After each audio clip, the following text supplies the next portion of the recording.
I want to explain the controversy surrounding Star Wars Episode 9, The Rise of Skywalker. As wild as it seems, this really all has to do with Rian Johnson and The Last Jedi. Oh boy, this should be really fun. We do it for the fans. What's up, everybody? It's Josh. Welcome back to the channel, and happy Star Wars Sunday to you if you're watching this on Star Wars Sunday. And if you're not, no big deal, but you should know we drop dope Star Wars videos every single Sunday. And that will continue because The Rise of Skywalker did not kill Star Wars. However, this film does have some controversy attached to it. Now, obviously, this film has deeply divided critics, and it has at least partially divided the fan base. Although, if you look at the Rotten Tomatoes score from the time of recording, it's at an 86 compared to the 57 that was totaled for the reviewers. So even though I've seen a lot of noise online from fans out there being vocal about how they feel about the movie, some really liking it, some really not liking it, and a lot of people in the middle, it's hard to say exactly how divided the fan base actually is. I've already seen people suggest that we are heading towards a Last Jedi controversy 2.0, and it's just way too early to tell. I really can't get a read on that, but I could get a read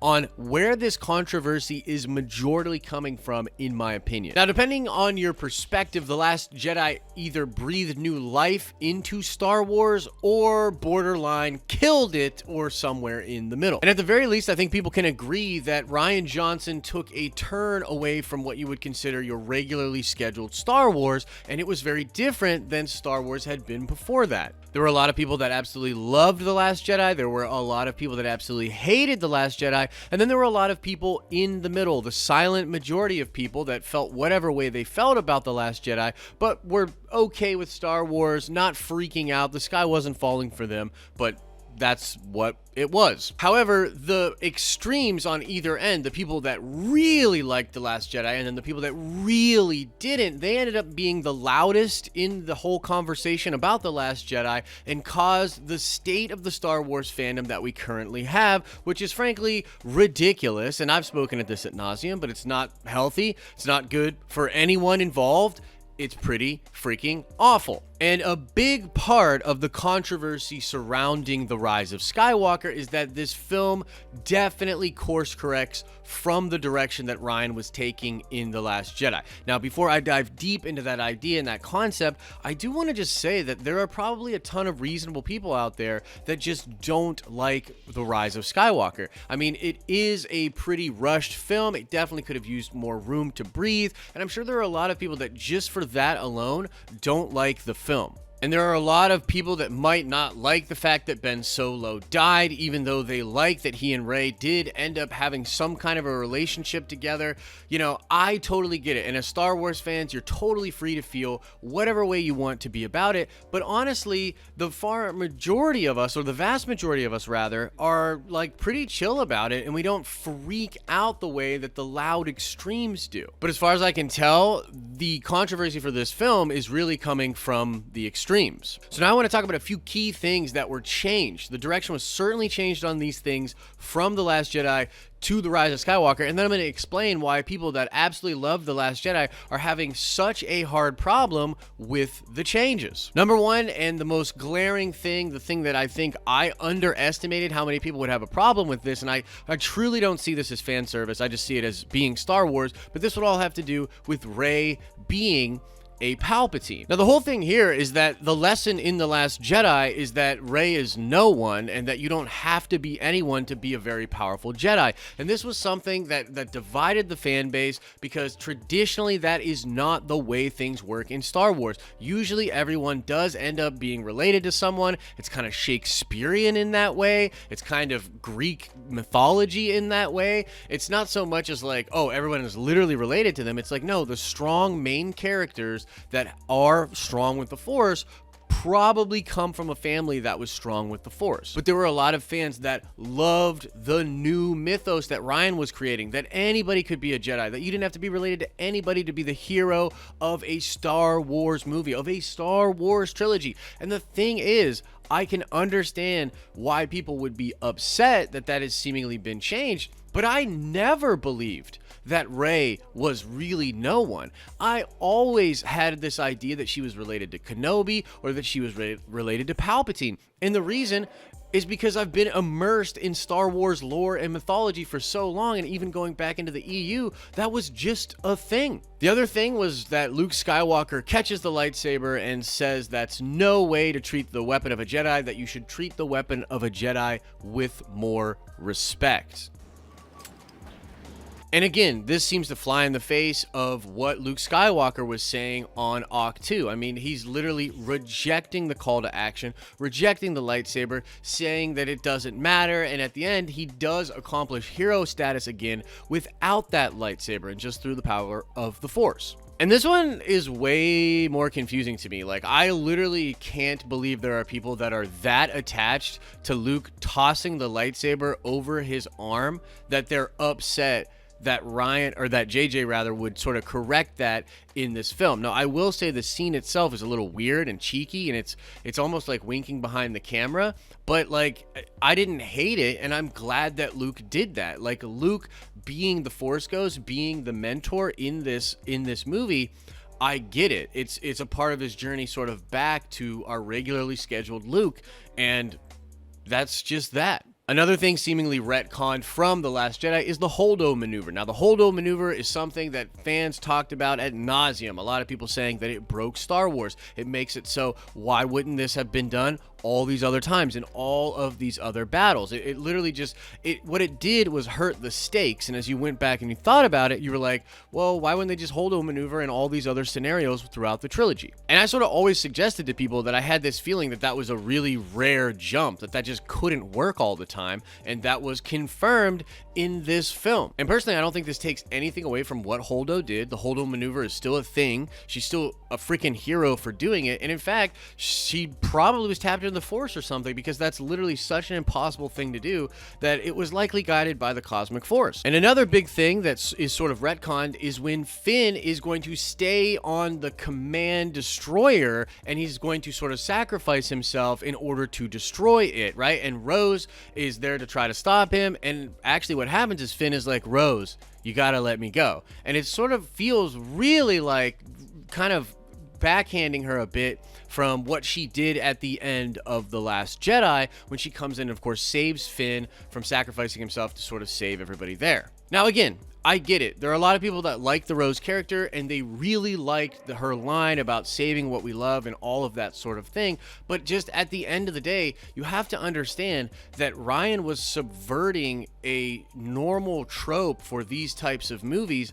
and it's perfectly reasonable for JJ to return to what is normal within these types of films. And like, honestly, when I think about all of these different things, when I think about the way that Last Jedi fans, and I think the critics that like The Last Jedi, are reacting to the Rise of Skywalker, like, it just seems to me really unfair. And again, there's a ton of reasonable people that just didn't like it. It wasn't for them. That's totally fine. If you're just a person that feels that way, but you're still into Star Wars and it didn't like ruin your childhood or ruin your love of Star Wars, then like, hey, guess what? You're a normal person and you're welcome in the Gray Order, where we hang out with a bunch of normal people that like Star Wars, even though we all don't agree on what parts are the best. But I would just say that there's something happening right now online, at least a small portion of people on the internet that chastise the Last Jedi people super hard for being so hateful and spewing their hate throughout the internet about the film.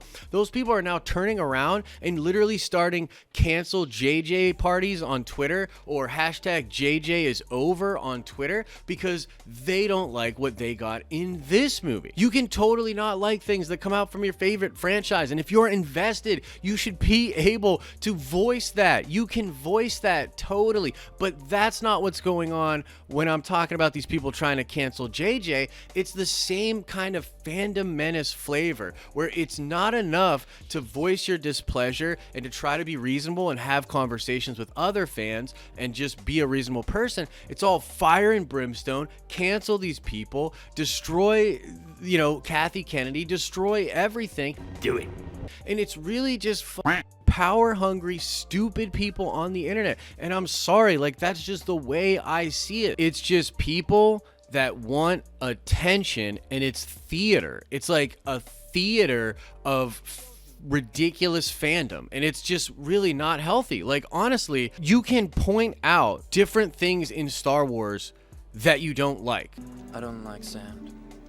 All of us can. Star Wars is not a perfect trilogy. It's never been perfect. And if you're a fan of Star Wars, you probably have a list of films. You've probably ranked the movies before, and you can probably recite the overall story for all of the movies. And that despite you not liking certain movies or not liking certain parts of the movies, you still like the thing. You still like Star Wars. And if this just happens to be a movie that you weren't, super fond of, that's totally chill. But if this was a movie that didn't give you what you wanted and you're gonna cry about it like a little baby, you're ridiculous. And again, I want to make this point because I always try to bring this up. There is a difference between people that are fans of the Star Wars movies and they watch every Star Wars movie hoping that it's a great, excellent movie, but that's really it. They just love the movies. And then there are Star Wars fans. The Star Wars fans, the hardcore Star Wars fans, they like the movies for sure, maybe not all of them, but they like Star Wars. They like the comics. They like the video games. They like the board games, the card games, the merchandise. They love the world,